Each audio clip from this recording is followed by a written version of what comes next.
The world was quiet on Christmas Eve, snowflakes falling in a slow, sleepy drift. Lights twinkled in windows, stockings hung expectantly, and children everywhere were curling up under their blankets, dreaming of the morning to come, but far away, far beyond the snowy rooftops and chimneys. Santa Claus was not where you'd expect him to be. He wasn't guiding his sleigh through the night sky. He wasn't double-checking the nice and naughty list. And he certainly wasn't squeezing himself down chimneys. Instead, he was sitting on the grassy banks of a lake, the moon and sun hanging side by side in the sky, as if neither of them could decide who should be in charge. Santa was dressed not in his usual red coat, but in a cozy fishing vest, his hat tipped to the side, and his old boots propped up on a log. He held a long fishing pole in his hands, the line dipping lazily into the water. He gave a contented sigh. Ah! He stretched his arms wide, his belly jiggling slightly. Now this is what I call a Christmas tradition. But how could this be? How could Santa be fishing when he had millions of presents to deliver? Well, you see, Santa had a secret, a very magical secret. There was a place beyond time itself, a land so enchanted that even the ticking hands of the biggest grandfather clock could not find it. That place was called Tir Na Nog, and it was where Santa took his most well-kept and well-deserved break.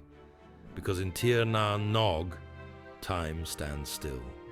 It was a land of endless green hills and lakes so clear they looked like polished glass.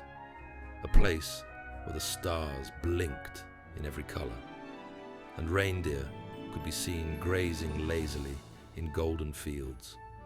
Santa had discovered it long ago on one of his Christmas Eve journeys, when a particularly strong gust of wind had blown his sleigh off course. He had landed in a meadow unlike any he had ever seen, and when he checked his watch, time had stopped.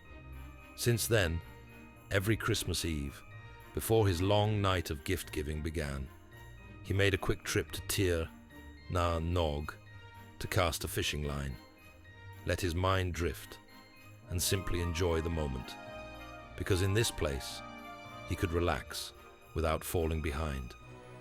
Some people need milk and cookies, Santa chuckled to himself, pulling on his fishing line. I just need a little quiet time before I squeeze down all those chimneys. As he sat there, a small ripple appeared on the water, and then plop, something tugged at his line. What have we got here? Santa grinned, reeling it in. But instead of a fish, he pulled up a tiny glowing package. Aha! My Christmas deliveries are already finding their way to me, he laughed. For you see, even in a land where time didn't move, magic still knew its way home. Santa had arranged it so that, while he fished, his elves back at the North Pole could send him last-minute packages through the lake. They would bob to the surface, one by one, ready for delivery. He carefully placed the tiny gift in his satchel, tipped his hat, and stretched. Well, that's enough fishing for now, he said, standing up and dusting off his vest.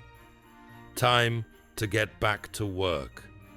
Not that time even exists here.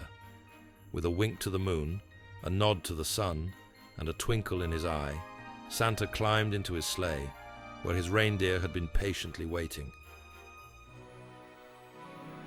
With a gust of wind, the sleigh soared high into the sky, leaving behind only the gentle ripple of the lake and the glowing magic of Christmas. Back in their beds, children dreamed of presents, unaware that Santa had taken his last moment of rest before his grand adventure. And so, as the night stretched on and the stockings filled, the stars above twinkled in the soft light of both the moon and sun, shining down on a magical world that few would ever know.